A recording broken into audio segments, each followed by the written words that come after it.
Hey, what's up? Hope your day is going well. I wanted to make these videos to kind of explain the purpose behind this group, but also to explain Bitcoin, because it can be very confusing whenever you're first starting out to kind of understand what this even is and what its purpose is in life. And so I just wanted to kind of break it down, make it simpler to understand, and hopefully be able to communicate it in a way that helps you be able to get it. And so let's just dive right in.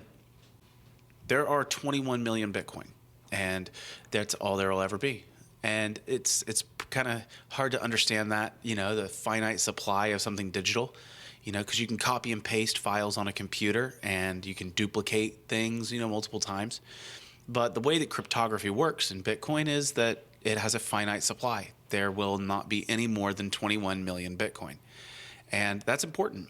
The reason that's important is because it means that there is a specific issuance schedule. And that's what we'll talk about today a little bit, is issuance. And that issuance schedule is written in code. It's part of the protocol.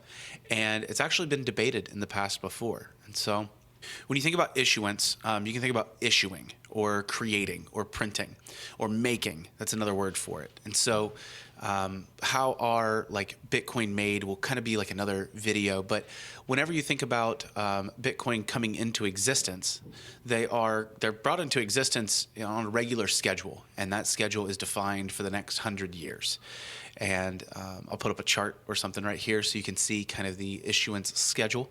So if you see from that chart, you can see that the issuance is dropping over time, and it's cut in half every about 4 years. For some peculiar reason, it lines up with the US presidential election. Not sure why. And basically when Bitcoin started, 50 Bitcoin would come out with every block.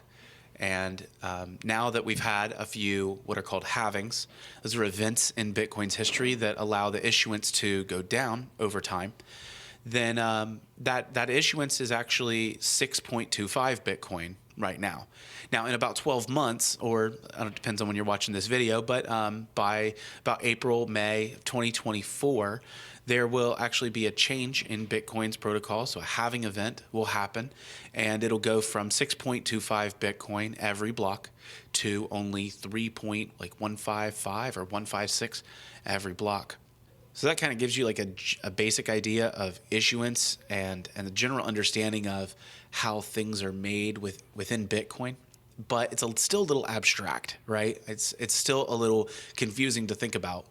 And there's no real relation to kind of the money that we deal with today, but it is money. I can, send it to another person and pay for goods and services, just like, you could send it to me and receive photography or video products. And so the thing I'm trying to really get at here and understand even for myself is that Bitcoin's issuance, it's finite supply, and the fact that it can be audited to see the amount of Bitcoin that are coming into existence allows you to put your money into an asset that has more control and is not controlled by anyone else.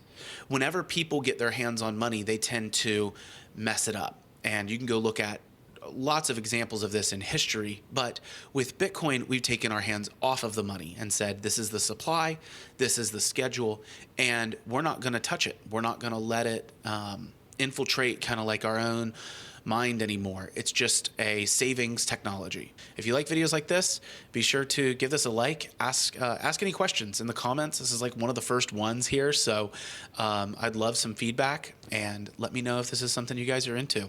I'll see you in the next one.